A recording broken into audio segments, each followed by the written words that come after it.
Have you ever bought a commercial use PNG bundle or even like a Procreate brush set and wondered, can I actually use these to make my own coloring book? Or how do I even do that? Or maybe you've seen the beautiful graphics like on Creative Fabrica or even a royalty-free website like Pixabay and wondered, if I change this even just like a little bit, is that enough to make it so that it's my artwork? And this is turning into a very common question that I get on my videos because nobody wants to spend hours creating a coloring book and then find out later that they've used their assets in a way that the license did not allow. So in today's video, I'm going to show you the workflow that I would use if I was working with licensed graphics to create my own coloring book. This would be PNG or SVG bundles or even Procreate stamp brush sets. We'll talk about how to combine different assets, draw your own details and backgrounds, and build completely new coloring pages that don't simply reuse someone else's illustration.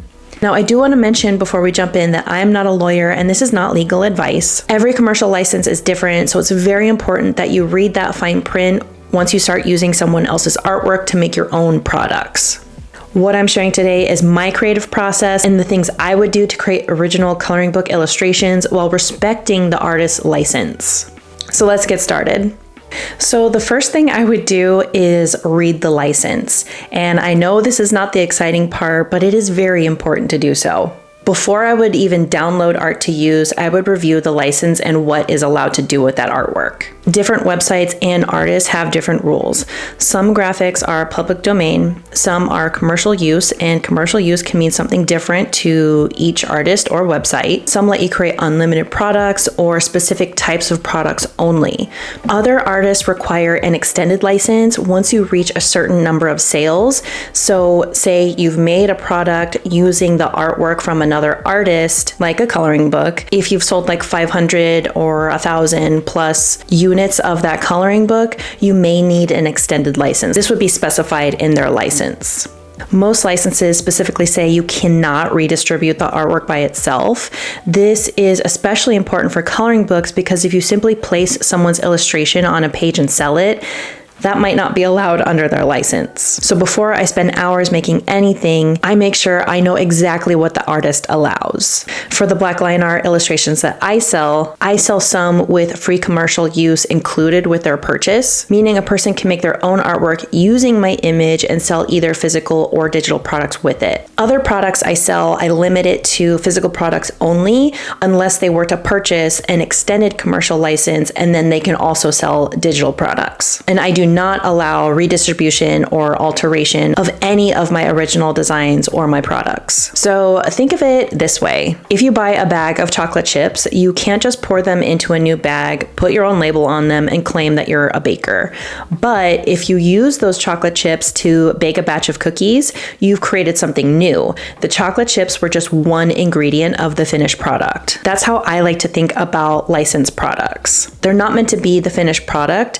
They are meant to be creative ingredients that make up a whole new product. Ingredients that help you build something that is uniquely your own. So now we can get into step 2, and that is beginning to create our coloring book or whatever we're making. And this is all about thinking like a designer and not just like a collector or just someone that is redistributing something. One mistake I see beginners make is thinking that they only have 2 choices. Either they have to draw every single thing from scratch, or they have to use someone else's artwork exactly as they downloaded it. But there's a huge creative space in between those 2 outlooks. When you download a graphic, a PNG bundle, or a Procreate stamp brush set, don't see them as finished illustrations. See them as building blocks. See these little pieces that can be rearranged into something completely new. And that shift in thinking really changes everything on when you are going to use someone else's illustrations. And so that will get us into step 3, which is mixing different assets together to make something new. And this is probably the biggest transformation that you can make. Instead of just using one illustration, I would combine multiple images to make something completely new.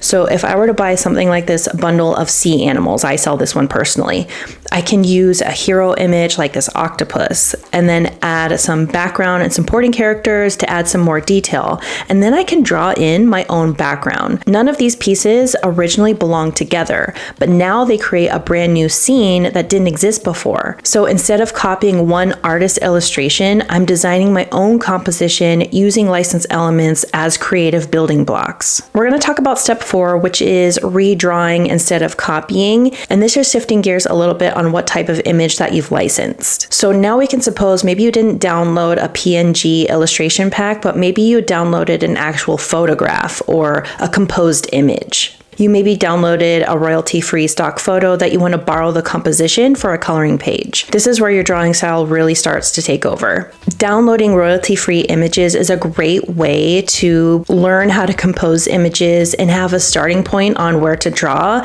And the allowance of using this type of image is a lot freer, and you are actually making your own illustration, a very transformative version of this original photograph that you were able to download for free, and it's royalty free. But again, go ahead and read the licensing and the acceptable use policies on these websites. But this is where your drawing style really starts to take over when you do it this way. You're not going to try to trace every single line perfectly, but instead you're using the artwork as a reference.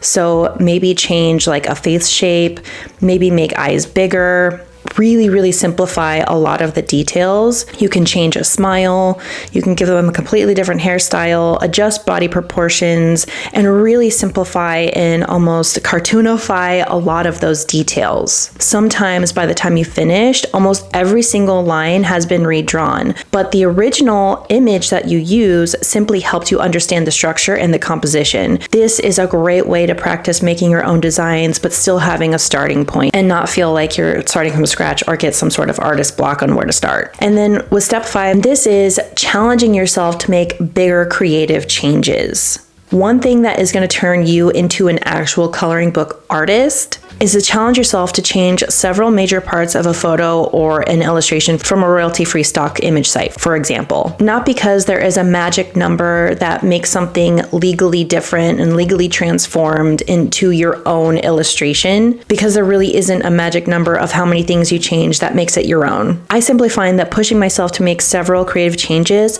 helps me rely less on the original artwork and more on my own creativity. So maybe I change the pose or change the angles. Maybe I build a completely different background. Maybe I change what the character is doing. Instead of just standing, they are picking blueberries or baking cookies or reading under a tree.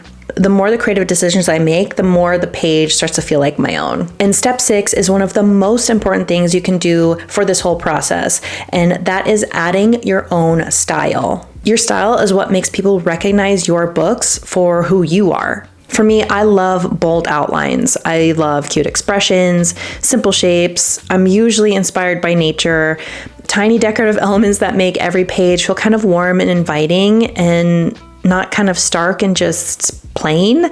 And these are the little artistic choices that become part of your visual identity. Eventually, people stop recognizing the original assets. They start recognizing your style. And then step 7, tell a story. I almost never leave a character just standing by themselves, unless it's like an easy, bold page that is just meant to be one singular image. If I'm drawing a full illustration, they're not going to be by themselves. They're not going to be doing nothing. So instead, I'm going to ask myself, what is happening in the scene, or what kind of story can I build into this image? Like with this mermaid, maybe there are fish swimming by, there are bubbles floating around her, maybe she can interact with a cute fish in some way. These are extra details that will make the page feel alive. And they also make coloring more enjoyable because there is much more to discover. And then step 8 is something that I always touch on when I talk about making coloring pages, and that is designing a page with the coloring artist in mind. This is something I think about constantly. It's not just about creating line art. I'm creating an experience. When someone sits down with markers or colored pencils, I want them to enjoy every minute they spend with the page. I want them to feel inspired by it. So I ask myself questions like, are there interesting textures? Do I have enough large spaces and enough small spaces? Are there fun little details hidden throughout the illustration? Is there enough variety to keep the page interesting without making it overwhelming? Because at the end of the day, people aren't just buying a drawing, they're buying a creative, relaxing experience. Now, before we wrap up, I want to talk about a few mistakes that I see all the time. And the first one is just making one tiny change. maybe changing a bow or adding a flower or even just adding like some glasses to a character. Instead, challenge yourself into creating an entire illustration with that original image. And the second mistake I see is just using one asset pack, one PNG bundle, or one Procreate stamp brush set. Mixing multiple licensed resources almost always leads to more original looking work. And then the third mistake I see, it applies to retracing like a royalty-free photograph, and that is trying to retrace every single line. Instead, redraw it in your own style whenever possible. And finally, the biggest mistake, the absolute biggest mistake, the biggest mistake is not reading the license. Please read the license, and if there's anything you don't understand, contact the artist, ask them. I get lots of buyers asking me specific questions about my commercial license use, and I appreciate those people so much. You're not bothering me. Just clarifying what a commercial license means is very important. So go ahead and ask those questions and make sure you understand what you're reading. This is the easiest way to avoid problems later. When you're looking to buy a PNG bundle or a Procreate stamp brush set, the question really isn't, how can I use this illustration?